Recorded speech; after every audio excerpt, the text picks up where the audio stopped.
Leon Panetta, who is one of the president's former defense secretaries, blasting Washington and the White House, saying the biggest threat to our national security is the inability of the nation's capital to get anything done. Listen.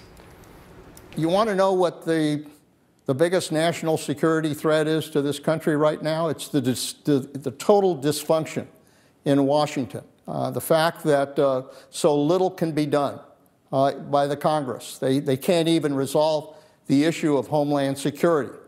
They can't deal with budgets. They can't deal with immigration reform. They can't deal with infrastructure. They can't deal with other issues. If they wind up not being able to deal with this war authorization, that sends a terrible message to the world. That is a complicated answer and one that needs dissection too. Dr. Ben Carson wrote the book, You Have a Brain, A Teen's Guide to Thinking Big. He's also Professor Emeritus of Pediatric Neurosurgery at Johns Hopkins University, with us back here at America's Newsroom. And Doctor, good morning and welcome back here. Good morning. Good to be with you. What do you think about what Secretary Panetta just laid out there? Well, I think he has a lot of validity in what he's saying. You know, the problem with Washington is that we've all become Democrats and Republicans instead of Americans. And everything is aimed at enhancing one's political position rather than strengthening the nation. And unless we are able to get beyond our political affiliation and start thinking about what's good for us as a people, we're doomed. A house divided against itself cannot stand. It never has stood, and it never will stand. Who leads out of that maze then? Well, the president is the person who is supposed to be the leader. You know, the definition of a good leader is someone who can take people who have different agendas and pull them together and move them in the same direction to accomplish a goal. We have exactly the opposite of that going on right now. It's not too late. You know, if the president wants to have a good legacy, this would be a good time to start it. And let's start looking for ways that we can do things that strengthen America and not place everything into a partisan arena to cause people to fight each other. Well, you know, Panetta also said that presidents learn from their mistakes, and certainly you would think that, you know, given the experience, especially when he was referring to ISIS in terms of Secretary Panetta.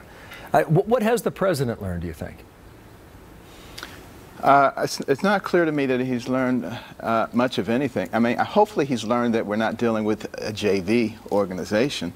They're extremely sophisticated, and they have tentacles that are growing throughout the world. They're still in their adolescent stage, and this is the time when we can crush them.